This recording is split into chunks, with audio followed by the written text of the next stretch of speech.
Assalamualaikum warahmatullahi wabarakatuh. Waalaikumsalam warahmatullahi wabarakatuh. Selamat pagi. Pagi, pagi, selamat pagi. Apa kabar hari ini? Alhamdulillah luar biasa. Allahu Akbar. Yes, mantap.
Ini ya, macam-macam.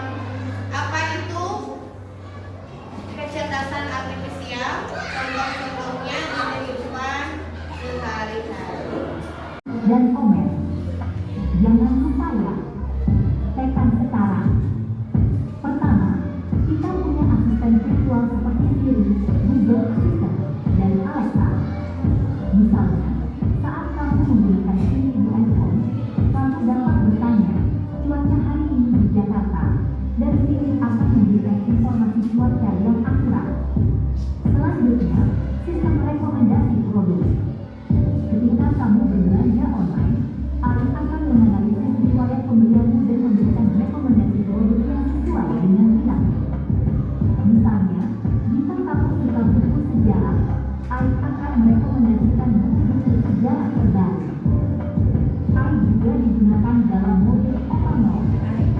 Contohnya, Tesla menggunakan AI untuk mengemudikan mobil mereka secara otomatis. Mobil ini dapat mengenali rambu lalu lintas, mengubah kecepatan, dan melakukan manuver lainnya dengan bantuan AI. Aplikasi penerjemahan seperti Google Translate juga menggunakan AI. Misalnya, jika kamu pergi ke negara yang berbicara bahasa yang tidak kamu kuasai, kamu dapat menggunakan Google Translate untuk menerjemahkan kata atau kalimat secara instan. Selanjutnya, sistem keamanan menggunakan AI untuk melindungi tempat umum. Misalnya, di bandara, sistem pengawas menggunakan AI untuk mendeteksi wajah orang yang terdaftar dalam database penjahat dan memberi peringatan kepada petugas keamanan jika ditemukan kesesuaian. Terakhir, ada sistem pembenaran suara. Misalnya, ketika kamu menggunakan Google Assistant, kamu dapat memberikan perintah suara seperti putar musik atau cari restoran terdekat, dan Google Assistant akan merespon sesuai dengan permintaanmu. Itulah beberapa contoh konkret penggunaan AI dalam kehidupan sehari-hari. AI telah memperkaya pengalaman kita dalam berbagai aspek, dari asisten virtual hingga mobil otonom, dan dari penerjemahan bahasa hingga keamanan. Terima kasih telah menonton, dan sampai jumpa. Iya. Ini paket pro, gratis buat mahasiswa. Bikin gue bisa nangkut naik komodo. Berat cuy, naik ojek. Barusan kita sudah lihat ya, macam-macam kecerdasan artifisial atau AI. Contohnya apa aja? Contoh kecerdasan artifisial yang tadi kalian lihat. Mobil, Tesla, mobil otonom. Terus apa lagi? Siri, apa lagi? ChatGPT, apa lagi? Google Assistant. Tapi jangan malu-malu. Kalau kalian nih, pengalaman kalian dalam mengerjakan tugas dalam sehari-hari, apa sih yang pernah kalian pakai nih dalam sehari-hari? Contohnya gitu, yang ada di sini atau yang biasa kalian apa? Cici, apa lagi? ChatGPT, Google, Meta. Kalau ngerjain tugas suka pakai itu? Membantu ya gitu ya. Jadi apa ini jawaban ini? Minta tolong pakai Cici gitu. Apa jawabannya gitu? Gak apa-apa ya sebenarnya kita memanfaatkan AI dalam kehidupan sehari-hari, tapi kita tidak boleh percaya sepenuhnya kepada AI. Terus kita tidak boleh kalau misalkan nih kalian ngerjain tugas, ibu dikasih tugas, cari pengertian ini. Ah, tenang ya Google, tenang ada si Cici coba gitu. Terus kalian nyari ya lewat Cici itu dilampirkan, ditulis, terus bilang ke ibunya atau ditulisnya hasil karya kalian. Jadi itu udah bu, aku nyari sendiri di buku, aku gak boleh, itu harus dilampirkan juga ya. Misalkan dari mana itu dicantumkan ya, kalian dapat jawabannya itu teh gitu ya. Jadi jangan diakui, terus kalian juga harus menelaah lagi nih itu jawabannya benar atau enggak gitu ya, karena kadang ya AI juga bisa salah ya. Kita masuk ke modul 3 untuk membahas konsep dasar kecerdasan artifisial. Selamat pagi nih, hari ini akan mempelajari kecerdasan artifisial dan yang paling penting adalah memahami batasannya. Artifisial, ada yang tahu? Kemarin ada yang bisa menjawab? Apa Cung? Apa? Apa? Ayo tuh jangan malu-malu. Apa? Apa lagi? Kecerdasan artifisial apa ini? Kelihatannya jelas kayaknya. Kecerdasan artifisial ataukah adalah teknologi luar biasa yang memungkinkan komputer untuk berpikir dan belajar seperti manusia, atau sering kita sebut apa? Kecerdasan buatan. Ya, lupa lagi cina ya. Nih, kalian kan sering menggunakan ponsel ya. Kalau misalkan ada yang pakai Spotify gitu ya, buat apa? Mendengarkan lagu, telingan. Nah ini sih dia suka ada rekomendasi lagu-lagu favorit. Nah kalian kan dengerin lagu K-pop, terus saya munculnya K-pop ya. Atau kalian mendengarkan apa? Lagu dangdut, muncul dangdut terus ya. Nah sama itu ya definisi, kita kembali ke sini. Definisi kecerdasan artifisial atau sering kita kenal AI. AI membuat mesin yang dirancang bisa meniru kemampuan berpikir seperti manusia, belajar dan memecahkan masalah. Contohnya tadi kita udah tahu apa? Google Assistant, Siri gitu ya, untuk membantu kita untuk mencari informasi. Oke. Lanjut lagi.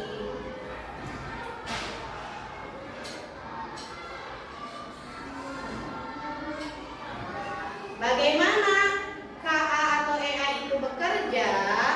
KA itu bekerja dari data dan pengamatan. Jadi dari data yang kita masukkan, sama seperti kita belajar ya, dari latihan dan mengamati. Semakin banyak data yang kita lihat ya, maka akan semakin pintar. Nah begitu juga KA ya. Kalau KA itu memproses, bekerjanya itu memproses dari data yang kita masukkan. Setelah data yang kita masukkan, nanti KA itu memproses datanya lalu menghasilkan outputnya berupa tindakan atau prediksi. Iya. Nah, coding. Nah, kemarin kan udah belajar tentang coding ya. Coding mah sudah tahu ya tentang apa? Pemrograman. Nah, lewat dulu kita fokus pada AI atau kecerdasan artifisial. Kecerdasan artifisial itu membantu nggak menurut kalian? Membantu buat kalian bikin tugas. Sekarang kemarin yang lagi viral itu apa? Yang bikin foto-foto AI Gemini ya, bisa yang sudah meninggal, yang sudah itu bisa dibikin foto lagi ya. Terus kita gak usah pergi ke studio, jadi fotonya ya. Jadi foto yang bagus gitu, ada latarnya sudah canggih, tapi ya di Gemini itu gimana coba? Ada keterbatasannya, ada kekurangannya. Ya, ada mukanya yang rasanya tua jadi muda, ada yang rasanya masih muda jadi nenek-nenek gitu ya. Itu kan mukanya juga ada yang mirip semua. Itu karena apa? Karena keterbatasan AI. Apa saja sih keterbatasan artifisial, kecerdasan artifisial yang perlu kita ketahui? Yang pertama, nih, tidak punya apa? Tidak punya empati dan nurani. Ya, AI itu tidak punya empati dan nurani seperti manusia. Kalau manusia coba lihat yang lain sedih, suka sedih gitu ya. Kalau AI memang nggak ada. AI tidak bisa merasakan emosi seperti manusia dan tidak memiliki kreativitas asli. Yang kedua, tergantung pada data. Kenapa sih tergantung pada data? Jika kita memasukkan data yang salah atau tidak lengkap, datanya sedikit, maka hasilnya juga akan salah atau bias, tidak akurat. Yang ketiga, tidak tahu konteks secara manusiawi. Setelah sebuah kesalahan kecil ya kita masukkan dapat menyebabkan program kecerdasan artifisial itu tidak berfungsi secara baik ya. Nah, untuk mengetahui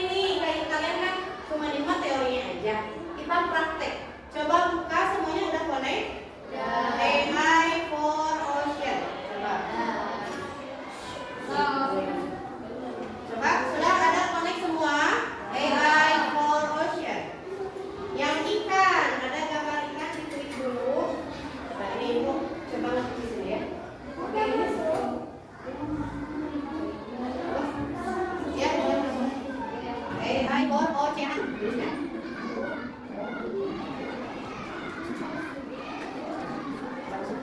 Ada udah semuanya tuh? Boleh diklik lanjutkan, continue. Salah, ada yang mau klik? AI Photoshop itu aplikasi buat membedakan mana kan ya kan ya. Nih yang kemarin ini boleh continue. Ada yang belum? Jadi bedakan yang mana ikan, yang mana bukan.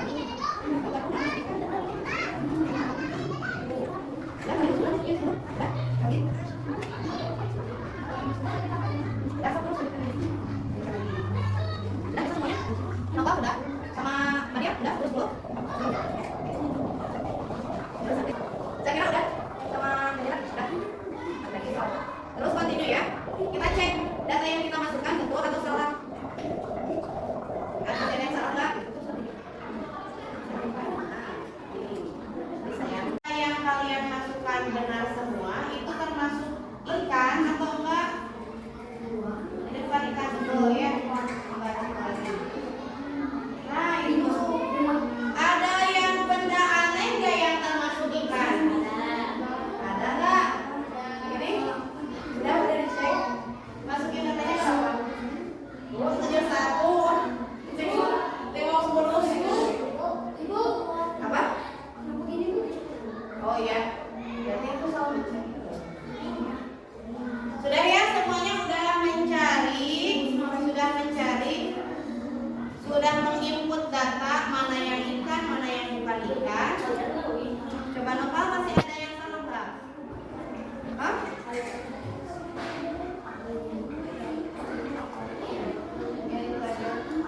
Jadi tadi udah kita masukkan data ya tentang ikan dan mana yang bukan ikan. Ternyata masih ada yang salah ya. Kenapa sih bisa salah? Coba. Bisa jadi data yang kita masukkan sedikit. Tadi cek ibu 10 tapi ada yang 71, ada yang 50 ya.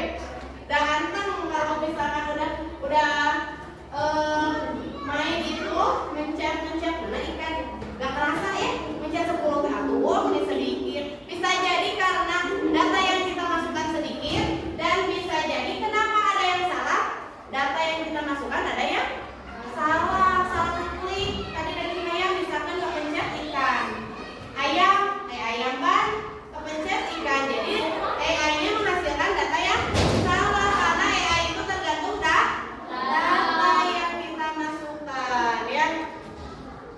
Oke. Ini nanti ibu ada LKPD ya buat kalian, tapi boleh dikerjakannya bareng-bareng. Cuman ini ada yang pemahaman untuk sendiri ya tentang keterbatasan atau limitasi kecerdasan artifisial. Jadi kalian harus tahu, kalau udah tahu apa keterbatasannya berarti jangan sepenuhnya percaya sama AI. Mengapa kita harus tahu keterbatasan AI? Yang pertama, tidak boleh bergantung sepenuhnya pada AI karena AI bisa salah ya. Yang kedua, penggunaannya harus bertanggung jawab, mendorong kita untuk menggunakan AI dengan etis dan menyadari dampaknya ya. Jadi harus bertanggung jawab, kita juga jangan asal ya menggunakan AI. Terus data-data pribadi hati-hati, nggak boleh dimasukin ya.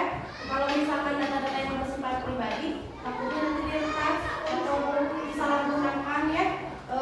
Jadi nggak boleh kita sepenuhnya masukin nomor email, apalagi masukin pin ATM misalkan ya, nggak boleh ya. Jangan sampai seperti itu. Jadi tetap harus bertanggung jawab, harus berhati-hati juga ya. Yang ketiga, untuk meningkatkan kreativitas, menyadari batasan AI memotivasi kita untuk terus mengembangkan pemikiran kreatif dan kritis. Jadinya ini salah ya. Kenapa jadi ini teh dicampur? Kenapa salah ya kalau AI Photoshop ya? Ada yang salah padahal kita udah masukin data betul ya. Nah jadi kita tuh berpikir kritis dan bisa menjadi kreatif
Wassalamualaikum warahmatullahi wabarakatuh. Waalaikumsalam warahmatullahi wabarakatuh. Ini tentang tentang loghat manusia. Ini yang membahas tentang membandingkan manusia dan AI. AI bisa atau manusia bisa atau tidak gitu ya. Kalau AI bisa, manusia bisa enggak gitu ya. Bisa dicontoh menggambar dengan imajinasi, manusia bisa, AI juga bisa, cuman manusia ada batasannya ya, tergantung kemampuan manusianya. Oke, lanjut ke kelompok 4. Wakil kami siapa? Assalamualaikum warahmatullahi wabarakatuh. Waalaikumsalam warahmatullahi wabarakatuh. Kayaknya jangan ditutup aku biar kelihatan.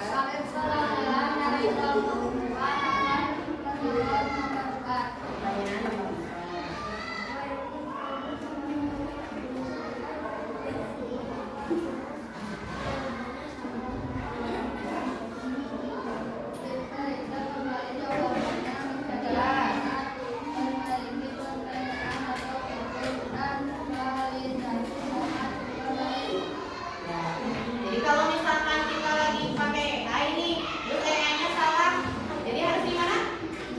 Diperiksa kembali. Terus apa lagi periksa?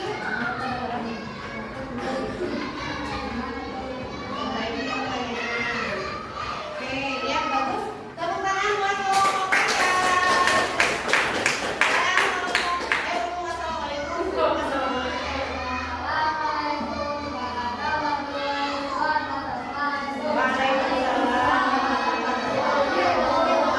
Yang terakhir,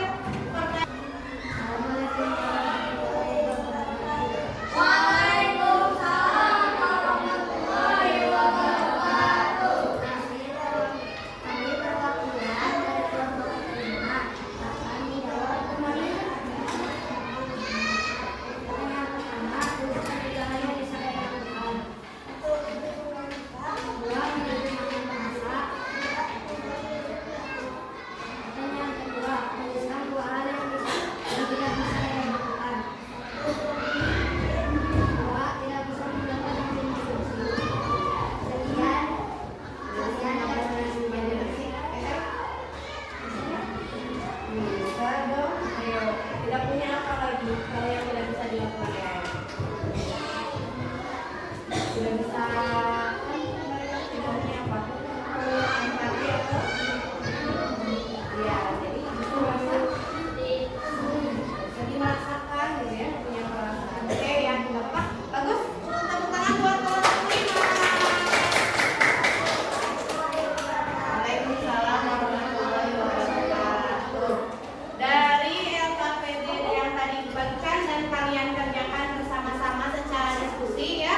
Mudah-mudahan kalian lebih tahu lagi apa itu keterbatasan kecerdasan artifisial. Jadi harus lebih bertanggung jawab lagi.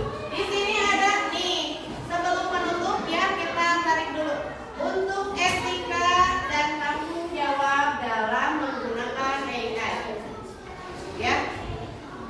Berpikirkan dahulu sebelum bertindak, harus menjaga privasi yang pertama ya. Kalau kalian menggunakan AI, jaga privasi. Yang kedua, hindari perundungan. Jangan menggunakan kecerdasan artifisial atau AI untuk membuli orang lain. Yang ketiga, verifikasi informasi. Jangan sepenuhnya percaya kepada AI karena AI juga bisa salah. Harus diverifikasi, harus dicek kembali. Jangan langsung percaya begitu saja. Yang terakhir, harus kritis. Jangan biarkan AI membuat semua keputusan untukmu, tetapi tetap menggunakan akal sehat. Kalau nggak masuk akal, jangan diikuti ya. Kesimpulan terakhir. Ya, kesimpulannya. Jadi AI dan coding itu keren ya. Coding dan kecerdasan artifisial itu